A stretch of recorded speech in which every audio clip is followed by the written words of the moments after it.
નમસ્કાર, પ્રણામ મિત્રો, જય માતાજી, જય શ્રી કૃષ્ણ। કેમ છો બધા? મજામાં? મજામાં જ હશો તો મિત્રો તમારો વધારે સમય નથી લેવો અને આજની વાત શરૂ કરીએ।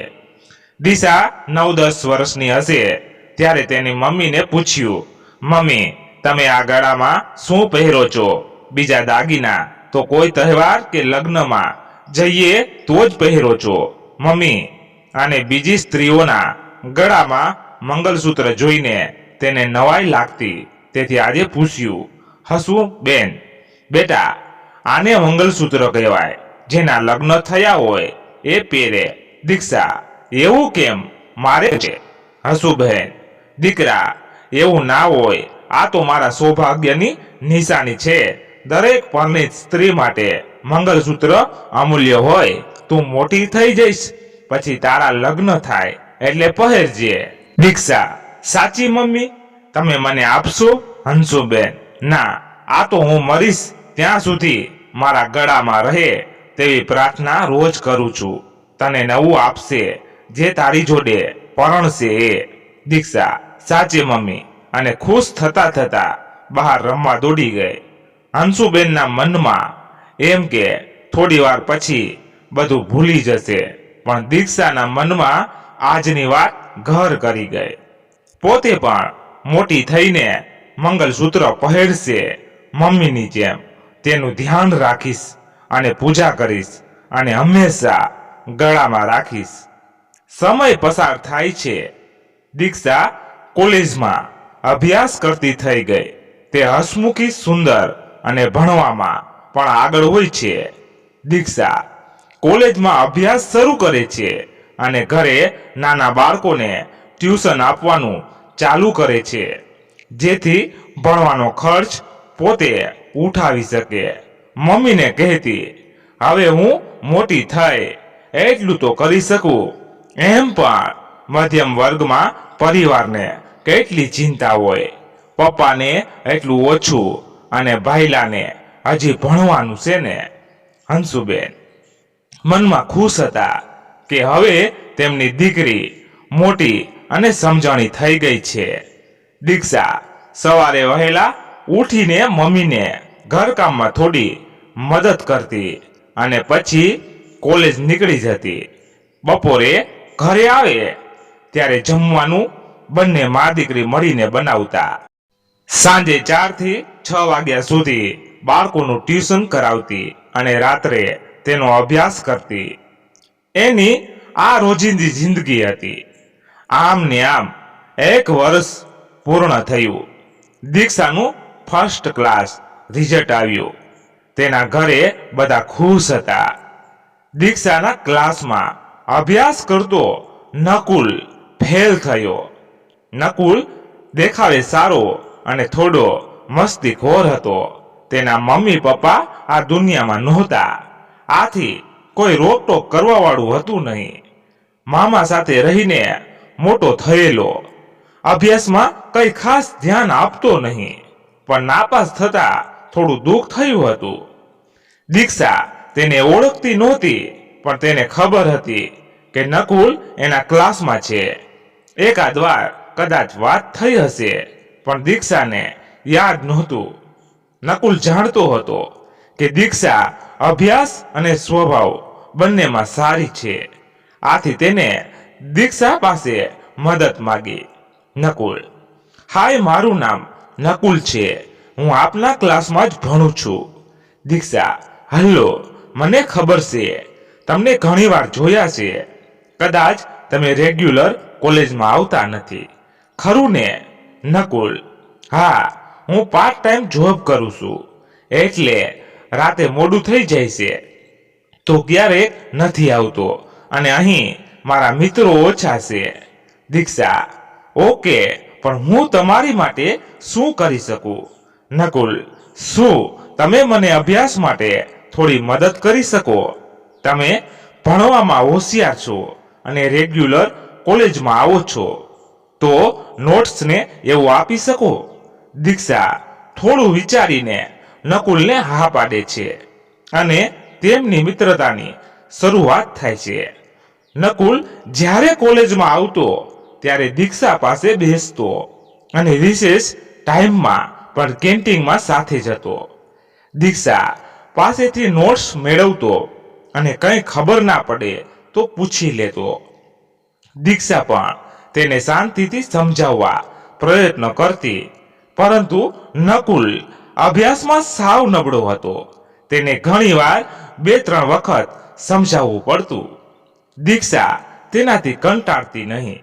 નકુલ ક્યારેક તેને ફોન કરી લેતો અને બંને વાતો કરતા. થોડા મહિના પહેલા જે એકબીજાને સરખી રીતે જાણતા નહોતા, એ આજે હવે બેસ્ટ ફ્રેન્ડ બની ગયા હતા. એક દિવસ નકુલ આવ્યો. બંને કેન્ટીનમાં બેઠા હતા. નકુલ, ચલને દીક્ષા, આજે બહાર જઈએ. દીક્ષા, કેમ આજે? નકુલ, અરે કાયમ તો આપણે અહીં બેસીને વાત કરીએ છીએ, તો ચાલને આજે કોલેજની બહાર જઈએ.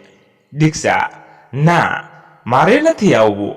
નકુલ, રોજ તો તું કોલેજ આવે છે, અડધા દિવસમાં કંઈ નહીં થાય. એવું શું માન માગે તું? દીક્ષા, ઠીક છે, પણ વધારે સમય નહીં હો.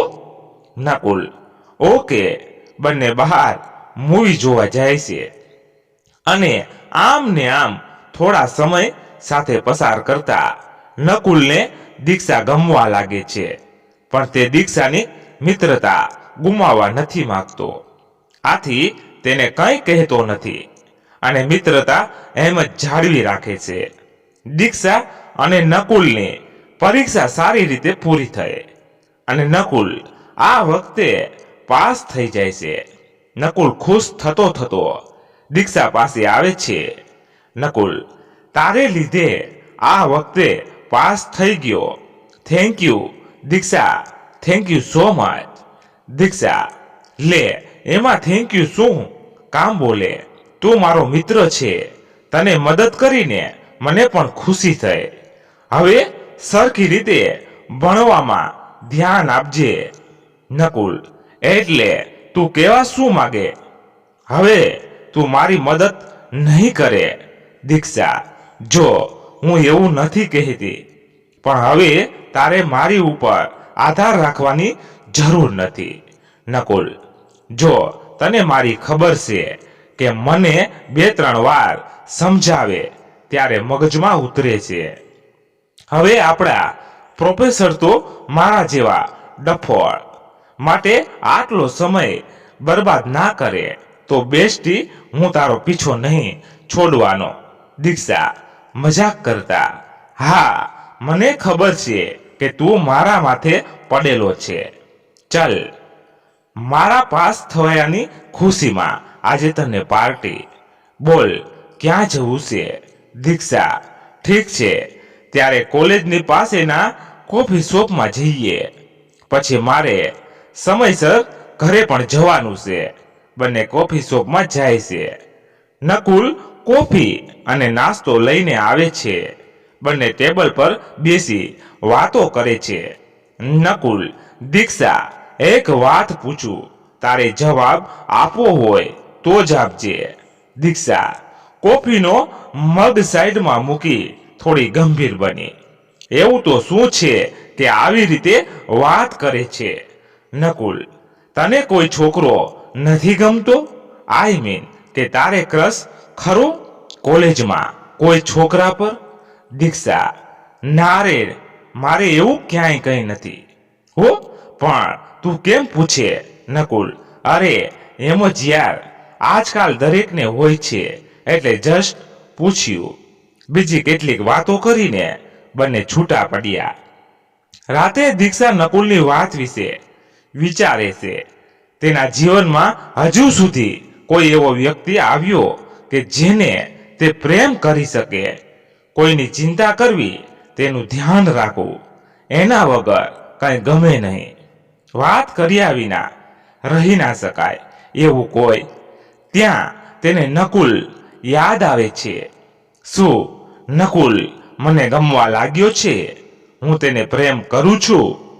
એવા કેટલાય વિચારો મનમાં હતા. તેને રાતે ઊંઘ નથી આવતી અને પલંગમાં પડખા ફેરવે રાખે છે. છેવટે પોતે નકુલને પ્રેમ કરવા લાગી છે એ નક્કી કરે છે. પણ નકુલના મનમાં તેના માટે કેવી લાગણી હશે? શું નકુલ પણ મને પ્રેમ કરતો હશે? શું એના નામનું મંગલસૂત્ર મારા ગળામાં પહેરી શકીશ? એવા વિચારો કરતા કરતા ક્યારે એને ઊંઘ આવી ગઈ ખબર પણ ના પડી. બીજી બાજુ નકુલ પણ ખુશ થાય કે દીક્ષાના મનમાં બીજું કોઈ છે નહીં. તે 2 દિવસ પછી દીક્ષાના જન્મ દિવસે તેને પ્રપોઝ કરવાનો નિર્ણય કરે છે. તેની પાસે એટલા બધા પૈસા હતા નહીં કે દીક્ષા માટે કોઈ મોંઘી ભેટ આપી શકે. તેને કેક અને ગુલાબના ફૂલોનો ઓર્ડર કરે છે. બીજા દિવસે સવારે દીક્ષાને તેને જણાવે છે કે 2 દિવસ પછી તેમના મિત્ર અને તેમનો દીકરો તને જોવા માટે આવવાના છે. દીક્ષા આ સાંભળીને ચોંકી ઉઠે છે. પપ્પા, અત્યારે મારે લગ્ન નથી કરવા. પપ્પા, હું તને ક્યાં હાલ જ લગ્ન કરવાનું કહું છું. ખાલી તને જોવા મળવા માટે આવે છે. લગ્નની વાત પછી કરીશું. મને કોઈ ઉતાવળ નથી, પણ છોકરો સારો છે એટલે એકવાર મળીને તો જો. દીક્ષા હા પાડે છે પણ થોડી નિરાશ થઈ જાય છે. દીક્ષાના જન્મ દિવસે સવારે તેના મમ્મી પપ્પા અને ભાઈ વિશ કરે છે. ત્યાર પછી કોલેજ જવા નીકળે છે. આખા રસ્તે તે નકુલ અને તેના પપ્પાની વાત વિશે વિચારે છે. નકુલ કોલેજની બહાર દીક્ષાની રાહ જોતો હોય છે. જેવી દીક્ષા આવે કે તરત જ બર્થડે વિશ કરે છે. નકુલ, ચાલ જલ્દી, એક કામ છે તારું. દીક્ષા, અત્યારે ક્યાં લેક્ચર છે આપણો? પછી જઈશું. નકુલ, ના, અત્યારે જ ચલ. એમ પણ એક દિવસમાં કોઈ પહાડ તૂટી નથી પડવાનો. કાલે લેક્ચર ભરી લેજે. નકુલ દીક્ષાનો હાથ પકડીને કોફી શોપમાં લઈ જાય છે. ટેબલ પર કેક મૂકેલી હતી જેની ઉપર હેપી બર્થડે ની જગ્યાએ આઈ લવ યુ લખેલું હતું. દીક્ષા એકદમ ચોંકી જાય છે અને તેને સામે તાકી રહે છે. નકુલ ગુલાબનું ફૂલ હાથમાં લઈ તેને આપતા મારી સાથે લગ્ન કરીશ એમ પૂછે છે. દીક્ષાની આંખોમાં આંસુ આવી જાય છે. તે આઈ લવ યુ ટુ બોલીને નકુલને ભેટી પડી. એકાદ ક્ષણ પછી પપ્પાની વાત યાદ આવતા નકુલથી દૂર થઈ જાય છે. નકુલ, શું થયું? મને ખબર છે આ બધું આમ અચાનક થયું. તું ઠીક છે ને? દીક્ષા, હા, અને હું ખૂબ ખુશ છું કે મારા બર્થડેના દિવસે મને આટલી મોટી ભેટ મળી. પણ નકુલ, પણ શું થયું? તું હજુ કોલેજ બંધ કરી આવ્યા એનું વિચારે છે? દીક્ષા, ના, હવે કાલે પપ્પાના એક મિત્ર અને તેમનો દીકરો મને લગ્ન માટે જોવા આવવાના છે. મેં ના પાડી, પણ પપ્પા એકવાર મળી લેવાનું કહે છે. નકુલ, ઓહો, એમાં આટલો બધો મૂડ કેમ બગાડે? એકવાર મળીને ના પાડી દેજે, સિમ્પલ. દીક્ષા, મારા માટે એટલું સિમ્પલ નથી જેટલું તું વિચારે. પપ્પાને પહેલાથી જ એ છોકરો પસંદ છે અને નોકરી પણ સારી એવી છે. મારી પાસે ના પાડવા માટે કોઈ બહાનું નથી. મમ્મી પપ્પા બંને કહેશે તો. નકુલ, તો તું હા પાડી દઈશ. એના કરતા આપણા વિશે ઘરે આજે વાત કરી લે. મારા મમ્મી પપ્પા તો આ દુનિયામાં છે નહીં અને મામાને હું સમજાવી લઈશ. દીક્ષા, અને હું શું વાત કરું તારી પાસે પોતાનું ઘર નથી અને સરખી એવી નોકરી પણ નથી. મમ્મી પપ્પા નહીં માને આપણા લગ્ન માટે. નકુલ, નોકરીની શું વાત છે?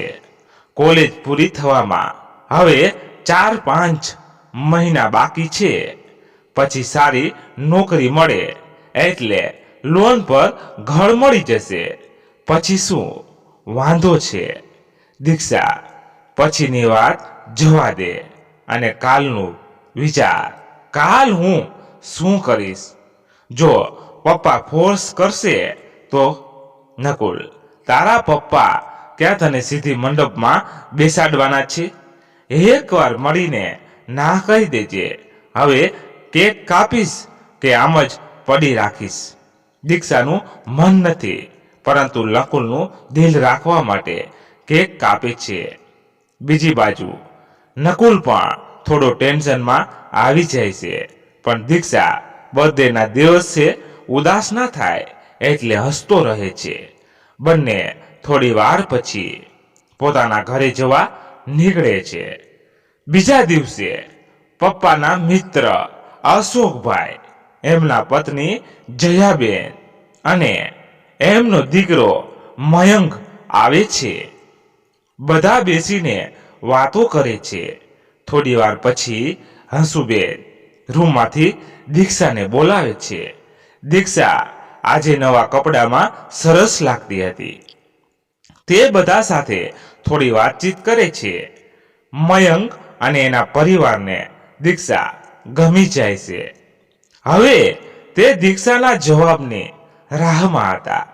ત્યાં મયંકની ઓફિસમાંથી ફોન આવે છે અને તેને અર્જન્ટ ઓફિસ પહોંચવા જણાવે છે.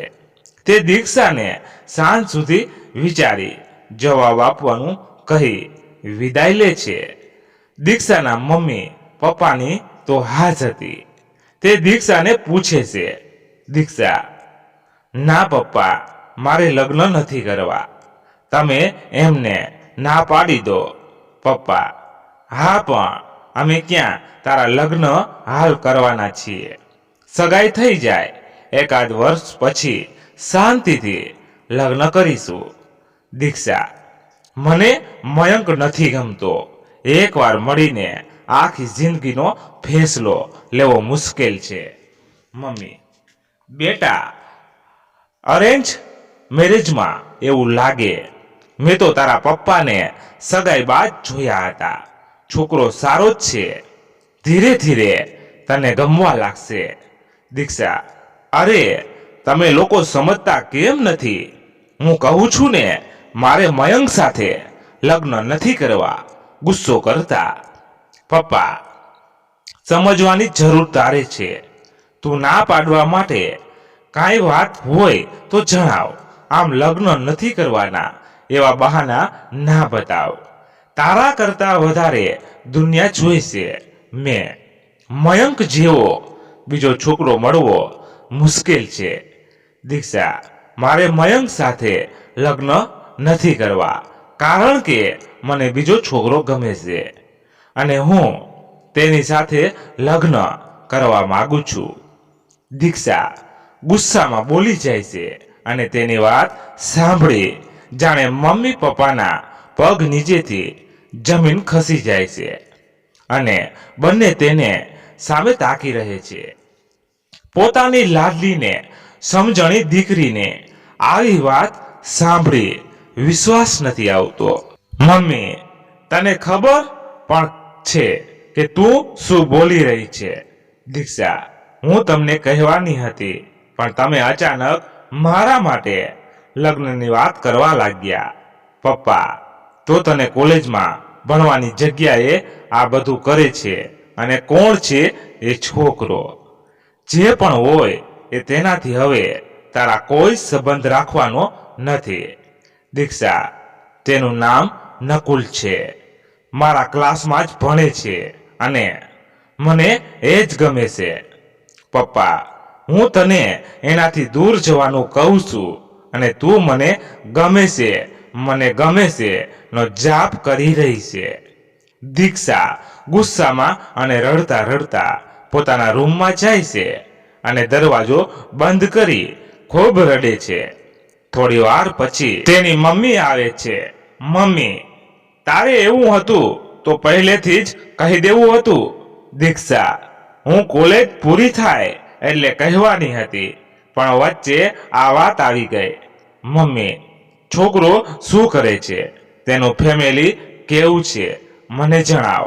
યોગ્ય હશે તો હું તારા પપ્પા સાથે વાત કરીશ.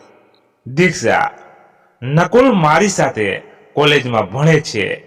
હજી સારી નોકરી નથી, પણ પાર્ટ ટાઈમ જોબ કરે છે, અને તેના માતા પિતા આ દુનિયામાં નથી. મમ્મી, શું મા બાપ વગરનો છોકરો હવે અને ક્યાં કોઈ રોકવા ટોકવા વાળું હશે? ખબર નહીં છોકરો કેવો હશે, ને તારે એની સાથે પરણવું છે. દીક્ષા, ના મમ્મી, એવું નથી. નકુલ બહુ સારો છે, એના મામા સાથે રહે છે. મમ્મી, જો જેની પાસે ઘર અને નોકરી પણ નથી, એવા છોકરા સાથે તારે લગ્ન કરવા અમે તૈયાર નથી. એને ભૂલી જા અને મયંક સાથે લગ્ન કરવા તૈયાર થઈ જા. પછી દીક્ષા તેના મમ્મી પપ્પાને સમજાવવાની કોશિશ કરે છે, પરંતુ તેઓ એકના બે નથી થતા અને નકુલ સાથે લગ્નની ના પાડે છે. દીક્ષા નકુલને બધી વાત કરે છે, તો નકુલ તેને સાથે ભાગીને લગ્ન કરવાનું કહે છે. દીક્ષા આખો દિવસ વિચારોમાં ખોવાયેલી રહે છે. તેને સમજાતું નથી કે મમ્મી પપ્પાની ખુશી માટે મયંકના નામનું મંગલસૂત્ર પહેરીને આખી જિંદગી પોતાની ખુશીથી દૂર રહેવું, અથવા પોતાના પ્રેમના હાથે મંગલસૂત્ર પહેરી માતા પિતાથી દૂર થવું.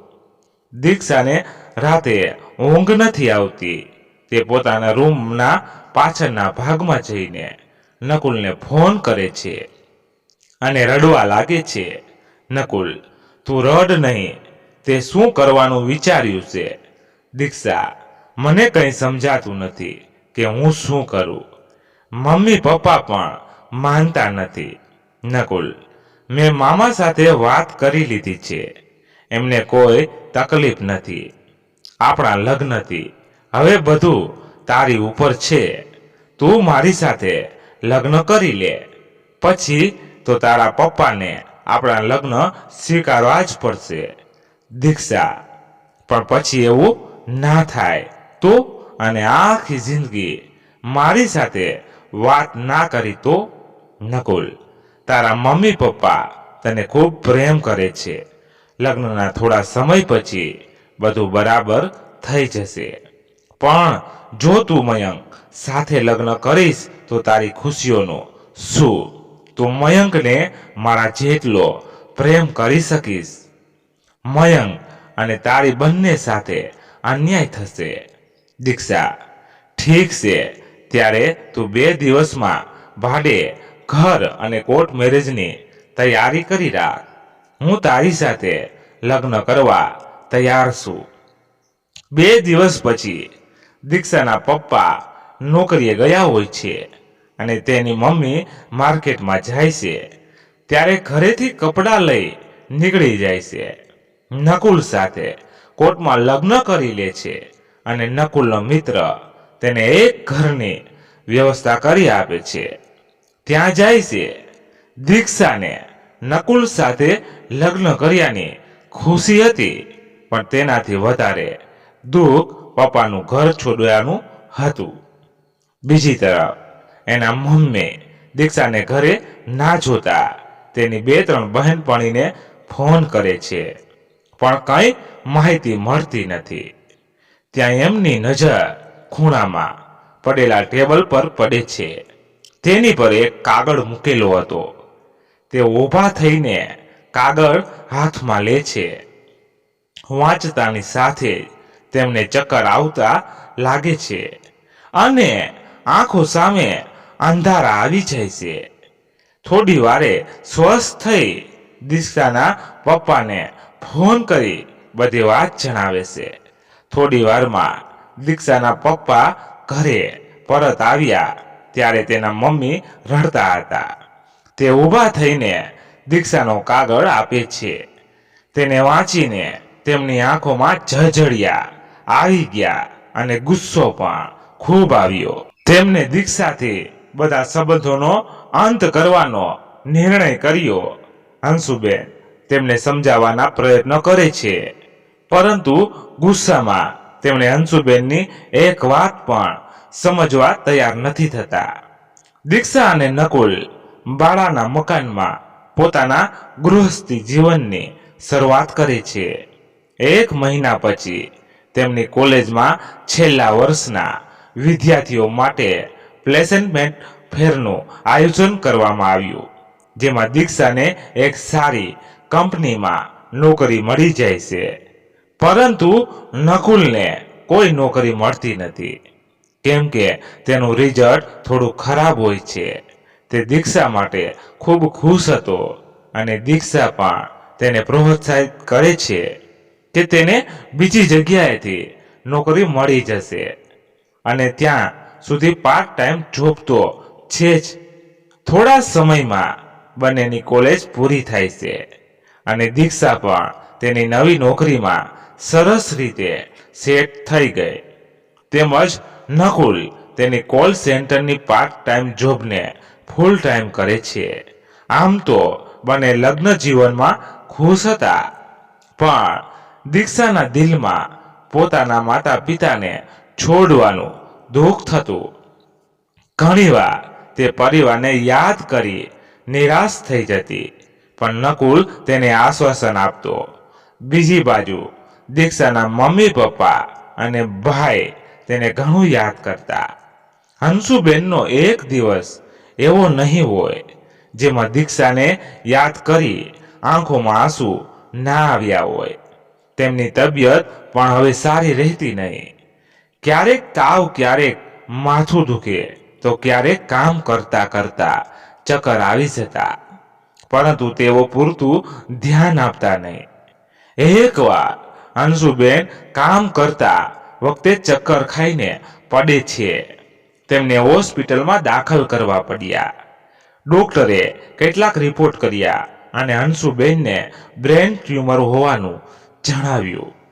અંશુબેન જો પહેલાથી ઈલાજ શરૂ કરાવ્યો તો ઓપરેશન દ્વારા તેને કાઢી શકાય તેમ હતું, પરંતુ અત્યારે ટ્યુમર ઘણું વધી ગયું છે. હવે માત્ર દવાના સહારે તેમનો ઈલાજ કરવાનું ડોક્ટર કહે છે. આ વાત સાંભળીને દીક્ષાના પપ્પા પણ જાણે આ ફાટ્યું હોય તેવું લાગે છે. દીક્ષાના પપ્પા ડોક્ટર સાથે વાત કરતા હતા ત્યારે અંશુબેનને થોડું ભાન આવવા લાગે છે. આથી તેઓ થોડી વાત સાંભળી જાય છે. ડોક્ટરના ગયા પછી તેમની સાથે વાત કરે છે. મનોજભાઈ, અરે તું જાગી ગઈ, કેવું લાગે છે હવે? અંશુબેન, મારા માથાનો દુખાવો, ચક્કર આવવા તેનું કારણ મેં સાંભળી લીધું છે. મારા બીજું કંઈ જોઈતું નથી. ખાલી મારી દીક્ષાને અંતિમ સમયમાં મારી સાથે રહેવા દો. તેમની આંખોમાં ઝળઝળિયા આવી જાય છે. મનોજભાઈ, તારે અત્યારે આવી વાતો વિચારવાની જરૂર નથી. તને કંઈ નથી થાય. અંશુબેન, આજ નહીં તો કાલે મરવાનું તો છે જ, અને મેં તો હંમેશા એવી જ પ્રાર્થના કરી છે કે તમારી પહેલા હું આ દુનિયા છોડી દઉં. ભગવાન પણ એમ જ ઈચ્છે છે. હવે દીક્ષા સાથે થોડો સમય વિતાવી લઉં. મનોજભાઈ, ઠીક છે, ત્યારે જેવી તારી ઈચ્છા, પણ તેની સાથે હું કામ પૂરતી જ વાત કરીશ. તને અત્યારથી કહી દઉં છું. અંશુબેન, સારું, હું તમને કંઈ નહીં કહું.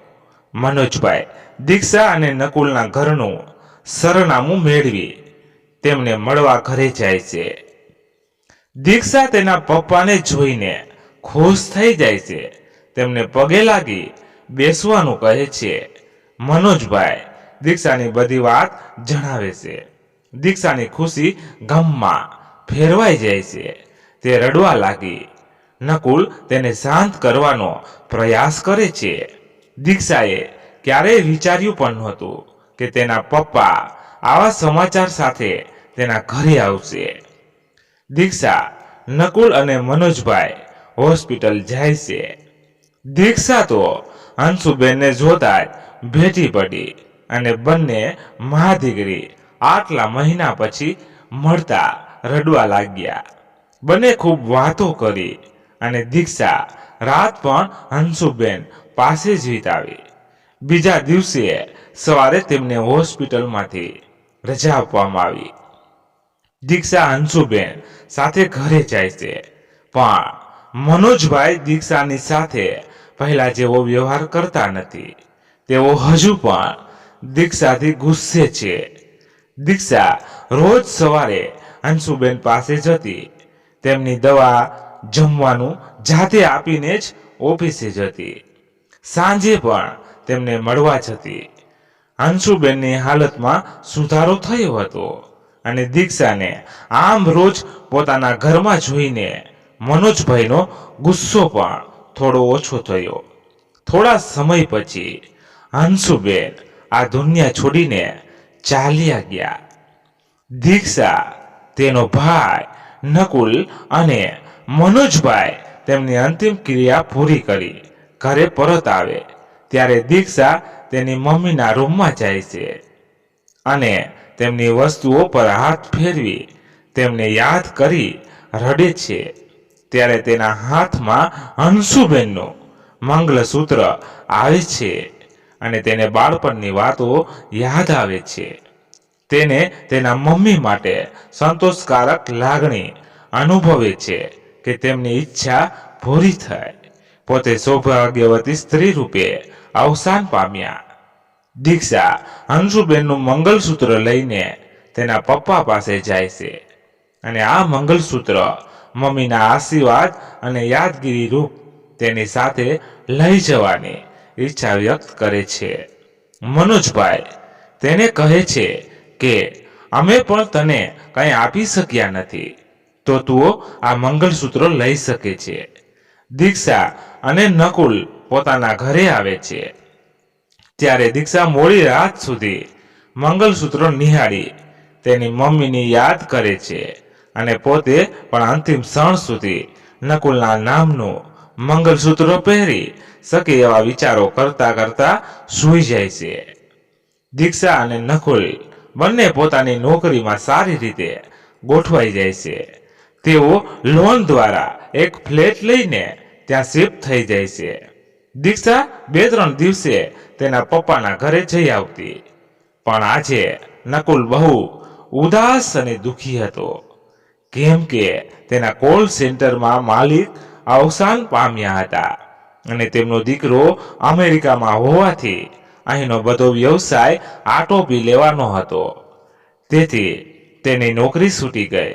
હવે આ વાત દીક્ષાને કેવી રીતે કરવી તે સમજાતું નથી. નકુલ ઘરે આવે છે ત્યારે દીક્ષા આજે વહેલા આવી ગઈ હતી અને ખૂબ ખુશ હતી.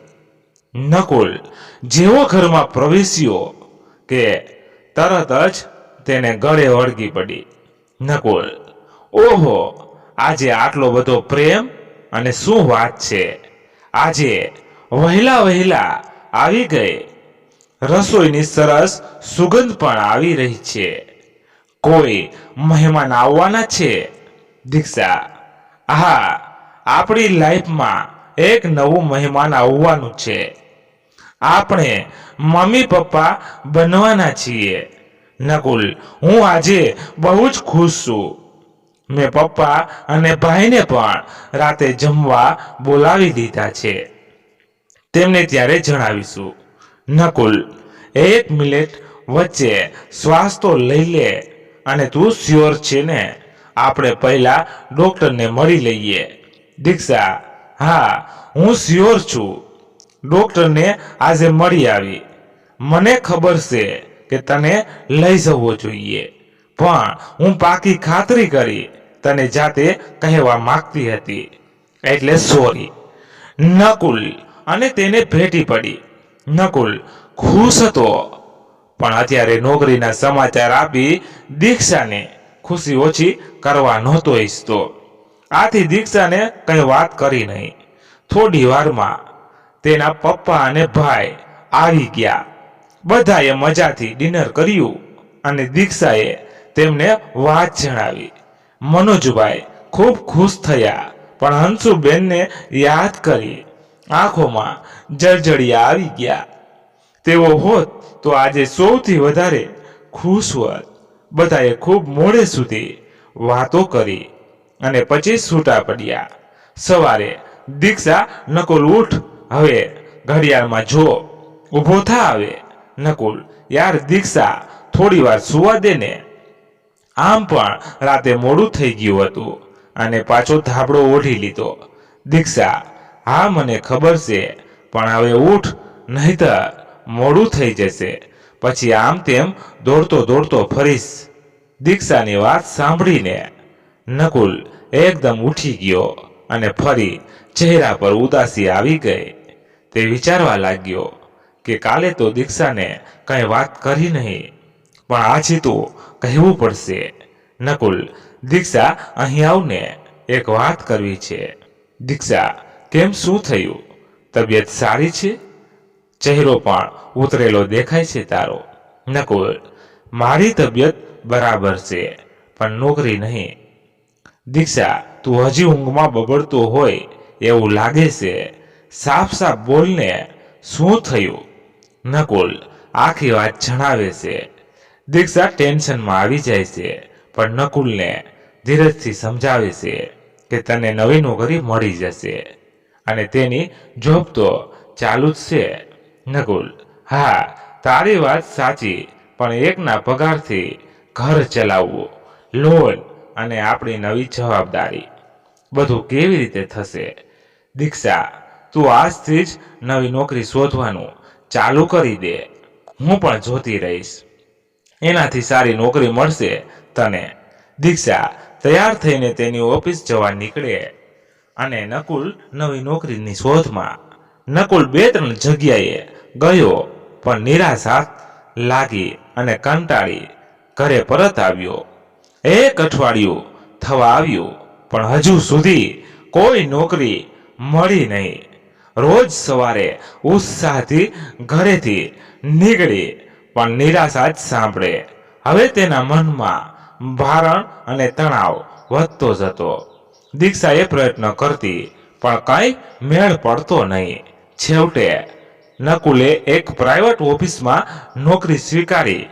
પગાર ઓછો હતો, પણ આવી રીતે ભટકતા રહેવું એના કરતાં જે મળે છે આવું વિચારી જોબ ચાલુ કરી લીધી. દીક્ષાને પણ થોડી રાહત થઈ. નવી જોબમાં તેને વધુ કામ કરવું પડતું, ઓવર ટાઈમ કરવો પડતો, છતાં કામનું ભારણ ઓછું ના થાય. નવી જોબ હોવાથી ઉત્સાહથી કામ કરતો, પણ છતાં જાણે કંઈ ખૂજતું હોય તેવું લાગતું. કામનું યોગ્ય ક્રેડિટ પણ મળતું નહીં. 2 મહિનામાં તો તે નોકરી છોડવાનું વિચારવા લાગ્યો, પણ દીક્ષા અને આવનાર બાળકનું વિચારી પાછું માંડી વાળતો. દીક્ષાના પપ્પાએ દીક્ષા અને નકુલને તેમના ઘરે રહેવા બોલાવી દીધા. મનોજભાઈ તેનું ખૂબ ધ્યાન રાખતા. દીક્ષાની પસંદનું ખાવાનું હાથે બનાવતા અને હંસુબેનને યાદ કરતા કે તું હોત તો આજે બહુ ખુશ થાત અને દીક્ષાને કોઈ ખોટ આવવા ના દે. નકુલ પણ હવે થોડી રાહત અનુભવતો કે દીક્ષાની સારી દેખરેખ અને સંભાળ થાય છે. જો તે એકલો હોય તો કદાચ દીક્ષાને આટલી ખુશીઓ આપી ના શક્યો હોત. સમય પસાર થતો ગયો અને દીક્ષાએ એક દીકરીને જન્મ આપ્યો. દીક્ષા પોતાની દીકરીની પૂરી સંભાળ રાખવા માંગતી હતી. આથી તેને મેટર્નિટી લીવ ઉપરાંત 1 વર્ષની રજા નાખવાનો નિર્ણય કર્યો. નકુલ પણ તેની સાથે સહમત હતો. તેમણે દીકરીનું નામ ક્રિશા રાખ્યું અને નામકરણ વિધિ કરી ફરી પાછા પોતાના ઘર પરત આવ્યા. દીક્ષા, ક્રિશા અને નકુલ શાંતિથી રહેવા લાગ્યા, પણ નકુલનો પહેલા જેવી બિંદાસ અને મોજીલો સ્વભાવ બદલાવા લાગ્યો. ઘરની જવાબદારી એકલા હાથે સાંભળવાની હતી. ઓફિસમાં પણ કામનું ભારણ વધતું તો વહેલા ઉઠીને જવું પડતું અને રાત્રે મોડા સુધી કામ કરવું પડતું. પોતે દીક્ષા અને ક્રિશાની સાથે સારી રીતે સમય પસાર કરી શકતો નહીં. નકુલ સ્વભાવ બદલવા લાગ્યો. નાની નાની વાતમાં ગુસ્સો કરતો.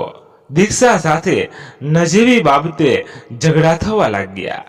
તેમ છતાં દીક્ષા હજુ પણ પહેલા જેવો જ પ્રેમ કરતી. નકુલના ઓછા પગારમાંથી ઘરના બધા ખર્ચા પૂરા કરવા અઘરા હતા. દીક્ષા અને ક્રિશાને યોગ્ય જીવન આપી શકે તેમ નથી એવા વિચારો કરતો અને માનસિક તણાવમાં રહેવા લાગ્યો. દીક્ષા તેને સમજાવીને થાકી ગઈ કે તે વિચારે છે તે સાચું નથી, પણ નકુલ પર તેની કોઈ અસર થઈ નહીં અને તેનો તણાવ દિવસે ને દિવસે વધતો જતો.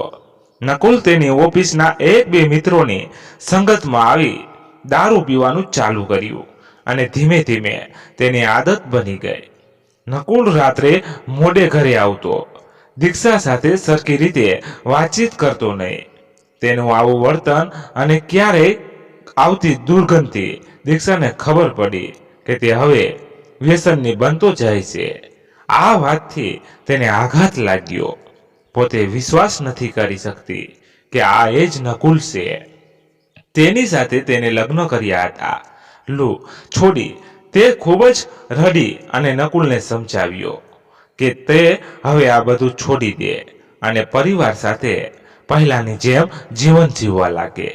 નકુલે દીક્ષાની વાત માની લીધી કે હવે તે દારૂ નહીં પીવે. દીક્ષાને નકુલ પર વિશ્વાસ હતો કે તે ફરીથી આવું નહીં કરે. એક અઠવાડિયા સુધી બધું વ્યવસ્થિત રહ્યું, પણ આજે ફરી નકુલ દારૂ પીને આવ્યો.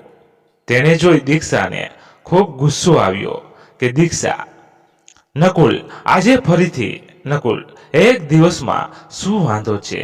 એમ પણ આજે બહુ કામ હતું અને ટેન્શન પણ. દીક્ષા, ટેન્શન નહોતું કેવા ટેન્શન છે જે ખાલી દારૂ પીવાથી દૂર થાય છે. અમારું તો કંઈક વિચાર. નકુલ, તમારું જ તો વિચારું છું. આખો દિવસ આટલી મહેનત કરું છું, બધું તારી અને ક્રિશાની માટે તો છે, પણ મારી તને નથી પડી. આટલી મહેનત કરું છું એ તને નથી દેખાતું. દીક્ષા, મને ખબર છે કે તું અમારા માટે કેટલું કરે છે, પણ આવી રીતે. નકુલ, પણ શું યાર, બધી વાતો તો તારી માનું છું, એક ના સાંભળી તો બધી મહેનત પર પાણી. હું ક્યાં તને કોઈ નુકસાન પહોંચાડું છું? મને શાંતિ મળે છે માટે બસ. અને નકુલ દીક્ષાની વાત સાંભળ્યા વિના ગુસ્સામાં ઘરનો દરવાજો પછાડીને બહાર નીકળી ગયો. દરવાજો એટલો જોરથી પછાડ્યો કે ક્રિશા જાગીને રડવા લાગી. દીક્ષા એને હાથમાં લઈને શાંત કરવા લાગી, પણ અંદરથી તો પોતે જ રડી રહી હતી. ક્રિશાને સુવાડ્યો પછી દીક્ષા નકુલ વિશે વિચારે છે. તેને નક્કી કર્યું કે સવારે તે નકુલના મામા અને તેના પપ્પાને બોલાવશે. હવે એ લોકો જ નકુલને સમજાવશે. એના વિના નકુલ સુધરવાનો નથી. વિચારો કરતા કરતા ઘણો સમય વીતી ગયો, પણ હજી સુધી નકુલ આવ્યો નહોતો. દીક્ષાને એમ હતું કે થોડી વારમાં ગુસ્સો ઉતરી જશે ને પાછો ઘરે આવી જશે, પણ એવું કંઈ નહીં થયું. હવે દીક્ષાને પણ ગુસ્સો આવ્યો અને લાઇટ બંધ કરી સૂઈ ગઈ. નકુલ પોતાનું બાઇક લઈને ફૂલ સ્પીડમાં જઈ રહ્યો હતો અને તેને બાઇકનું સંતુલન ગુમાવી દીધું. બાઇક ડિવાઈડર પર અથડાઈને હવામાં ફંગોળાઈ ગઈ. નકુલ જમીન પર ભટકાયો અને માથા પર ગંભીર ઈજા થઈ.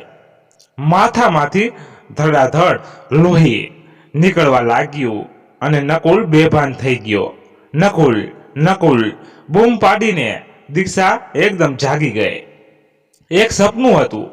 દીક્ષા ડરી ગઈ અને પાણીનો ગ્લાસ હાથમાં લીધો. ત્યાં તેની નજર ઘડિયાળમાં પડી. સવારના 6 વાગવા આવ્યા હતા, પરંતુ હજુ સુધી નકુલ આવ્યો નહોતો. દીક્ષાને હવે ટેન્શન થવા લાગ્યું. નકુલને ફોન કર્યો, પણ તેનો ફોન સ્વિચ ઓફ આવતો હતો. હવે દીક્ષા ને કંઈ વધારે ટેન્શન થવા લાગ્યું. પોતાના ગળાનું મંગલસૂત્ર મુઠ્ઠીમાં પકડીને પ્રાર્થના કરવા લાગી કે નકુલ જ્યાં પણ હોય ત્યાં સુરક્ષિત હોય. તેને પપ્પાને ફોન કરી બધી વાત કરી અને ફટાફટ નકુલને શોધવાનું કહ્યું. તેના પપ્પા દીક્ષાને હિંમત રાખવાનું કહ્યું. દીક્ષા રડી રહી હતી અને ઘરનો દરવાજો ખખડ્યો. તેને ફટાફટ દરવાજો ખોલ્યો, પણ નકુલ નહીં, તેના પપ્પા આવ્યા હતા. દીક્ષા, પપ્પા, તમે નકુલની કોઈ માહિતી મળી? મનોજભાઈ, ના દીકરા, પોલીસ પણ 24 કલાક બાદ જ આપણી મદદ કરશે. દીક્ષા, પણ ત્યાં સુધી આપણે આમ બેસી રહીશું? ખબર નહીં તે ક્યાં હશે, ફોન પણ લાગતો નથી. દીક્ષા રડવા લાગી. મનોજભાઈ, બેટા, તું થોડી હિંમત રાખ, નકુલને કંઈ નહીં થાય, બધું ઠીક થઈ જશે હો. દીક્ષાએ નકુલના બધા મિત્રોને ફોન કરી પૂછી લીધું, પણ કોઈને નકુલની ખબર નહોતી. હવે તેને ડર પણ લાગતો અને પોતાના પર ગુસ્સો આવતો હતો કે નકુલ તો નશામાં હતો. જો તેને સવાર સુધી રાહ જોઈ હોત અને પછી નકુલ સાથે વાતચીત કરી હોત તો આવું કંઈ ના થયું હોત. તેને ઝઘડો કર્યો એટલે જ નકુલ ગુસ્સામાં ઘરેથી જતો રહ્યો. જે પણ થયું તેની માટે તે પોતાને જવાબદાર ગણવા લાગી. મોહનભાઈએ ઘણી મહેનતથી દીક્ષાને શાંત કરી. તેમણે કોફી બનાવી અને દીક્ષાને પીવા આપી. ત્યાં અચાનક દીક્ષાના ફોનની રિંગ વાગી. કોઈ અજાણ્યો નંબર હતો. કોફી કપ સાઈડમાં મૂકી ફટાફટ ફોન ઉપાડ્યો. દીક્ષા, હેલો, કોણ? સામેથી. શું આપ દીક્ષા છો? દીક્ષા, હા બોલો. સામેથી. જુઓ મેડમ, તમારા પતિ નકુલનું કાલ મોડી રાત્રે અકસ્માત થયો હતો. તેઓ અમારી હોસ્પિટલમાં દાખલ છે. એમને હોશમાં આવતા અમને આ નંબર આપ્યો છે. તમે ઝડપથી હોસ્પિટલ જાઓ. દીક્ષા, અકસ્માતમાં નકુલ ઠીક તો છે અને કંઈ થયું તો નથી ને? સામેથી. મેડમ, આપ ફટાફટ હોસ્પિટલ આવી જાઓ. દીક્ષા તો ખૂબ જ રડવા લાગી. મનોજભાઈ અને દીક્ષા બંને હોસ્પિટલ જવા નીકળ્યા. દીક્ષાએ ક્રિશાને બાજુવાળા માસીના ઘરે મૂકી મનોજભાઈ સાથે હોસ્પિટલમાં જવા રવાના થયા. આખા રસ્તે તે નકુલ વિશે વિચારતી રહી. હોસ્પિટલ પહોંચતા રિપ્લેસન સીટ પાસેથી રૂમ નંબર મેળવી સીધી દોડી ગઈ. રૂમના દરવાજા પાસે નકુલની હાલત જોઈ સ્તનબંધ થઈ ગઈ. ડોક્ટરે તેને પહેલા કેબિનમાં આવવા જણાવ્યું. દીક્ષા અને મનોજભાઈ બંને ડોક્ટરની કેબિનમાં ગયા. તેમણે કહ્યું કે આજે સવારે નકુલ બાઇક એક ટ્રકની અડફેટે આવી ગયું. નકુલના પગ પરથી ટ્રક પસાર થઈ ગયો હતો. આથી બંને પગમાં ખૂબ જ ગંભીર ઈજાઓ પહોંચી છે. સદનસીબે તેનો જીવ બચી ગયો છે, પરંતુ હવે કદાચ તે પોતાના પગ પર ઊભો ના થઈ શકે. આ સાંભળતાની સાથે જ જાણે તેના પર પહાડ તૂટી પડ્યો હોય તેવું લાગ્યું. ડોક્ટરે તેને હિંમતથી કામ લેવા કહ્યું. જો તે આવી રીતે વર્તન કરશે તો નકુલને કોણ સંભાળશે? અત્યારે તો નકુલને તેના સાથ અને માનસિક સપોર્ટની ખૂબ જ જરૂર છે. દીક્ષા અને મનોજભાઈ કેબિનમાંથી બહાર આવ્યા અને નકુલના રૂમમાં ગયા. નકુલ હજી અર્ધ બેભાન જેવો હતો. દીક્ષા તેની સામે બેસી. નકુલની આવી હાલત જોઈને એનું મન ખૂબ બેચેન હતું અને આંખોમાંથી આંસુ સરી રહ્યા હતા. ત્યાં નકુલને દીક્ષાના હોવાનો અભ્યાસ થાય છે અને તેની આંખો ખોલે છે. દીક્ષા પોતાના આંસુ લૂસી તેનો હાથ પકડે છે. દીક્ષા, નકુલ કેવું લાગે છે? હવે હું ડોક્ટરને બોલાવું? મનોજભાઈ, બેટા તું નકુલ પાસે બેસ, હું ડોક્ટરને બોલાવી લાવું છું. નકુલ, દીક્ષા મને માફ કરી દે, મારે તારી સાથે એવી રીતે વાત નહોતી કરવી જોઈએ. એની સજા રૂપે મારી આવી હાલત થઈ છે. દીક્ષા, ના, બધી ભૂલ મારી જ છે. તું ઘરેથી નીકળ્યો ત્યારે તને રોકવો જોઈતો હતો. આવું કશું થાત જ નહીં. નકુલ, એમાં તારો કોઈ વાંક નથી. અને ક્રિશા ક્યાં છે? દીક્ષા, ક્રિશા બાજુવાળા કમળા માસીને ત્યાં મૂકી છે. ડોક્ટર અને મનોજભાઈ આવે છે અને નકુલને તપાસે છે. તેને હજી 2 દિવસ સુધી હોસ્પિટલમાં રોકાવું પડશે એમ જણાવે છે. મનોજભાઈ, દીક્ષા તું ઘરે જતી રહે. ક્રિશા ક્યાં સુધી બાજુવાળાને ત્યાં રહેશે? આમ પણ સાંજ પડી ગઈ છે. નકુલ સાથે હું રહું છું. તું સવારે આવજે. નકુલ, હા દીક્ષા, મારી ચિંતા ન કર અને ઘરે જા. તારા વગર ક્રિશા પણ રડતી હશે. દીક્ષા, ઠીક છે, ત્યારે હું ઘરે જાઉં છું. દીક્ષા ઘરે ગઈ. રાતે તેને ઊંઘ પણ ના આવી અને નકુલ વિશે વિચારતી રહી.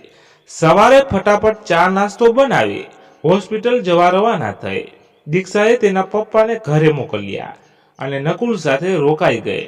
આમ ને આમ 3 દિવસ પસાર થઈ ગયા અને નકુલને હોસ્પિટલમાંથી રજા આપવામાં આવી. પણ હવે નકુલ પહેલાની જેમ પોતાના પગ પર નહીં પણ વ્હીલચેર પર હતો. દીક્ષા નકુલની ખૂબ જ સંભાળ રાખતી. રોજ તેના પગ પર માલિશ કરતી અને 1 મહિના પછી તે પોતાની નોકરી ફરી ચાલુ કરી લીધી. નકુલ ભલે વ્હીલચેરમાં હતો પણ ક્રિશાને સંભાળી લેતો, તેને જમાડતો અને તેની સાથે રમતો. દીક્ષા હંમેશા ભગવાન પર વિશ્વાસ રાખતી કે નકુલ ઝડપથી સાજો થઈ જશે અને તેને માનસિક સપોર્ટ કરતી.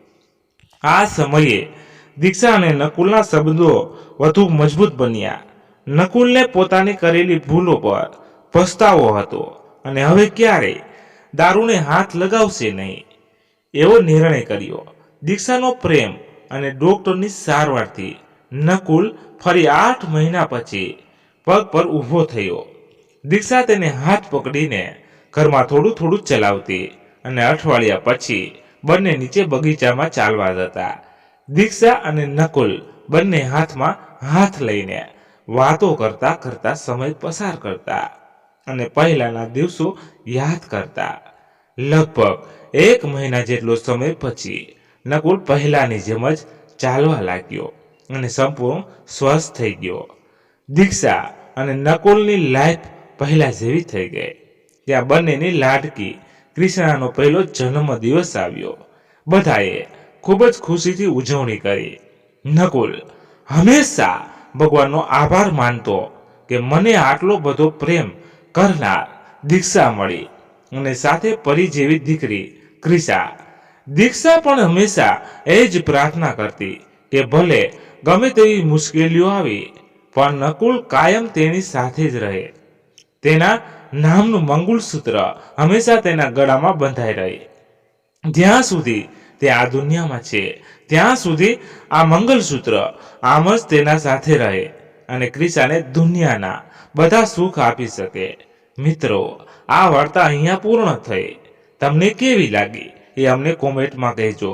પસંદ આવી હોય તો લાઈક અને તમારા મિત્રો સાથે શેર કરજો અને ચેનલ પર નવા છો તો ચેનલને સબસ્ક્રાઇબ કરી લેજો અને નવી દરરોજ નવી વાર્તાઓ સાંભળવા મળતી રહે. ધન્યવાદ. ફરી મળીએ એક નવી વાર્તા સાથે. ત્યાં સુધી બધા મસ્ત રહો, તંદુરસ્ત રહો. જય માતાજી, જય દ્વારકાધીશ. હર હર મહાદેવ મહાદેવ મહાદેવ. જય શ્રી રામ, જય બજરંગ બલી.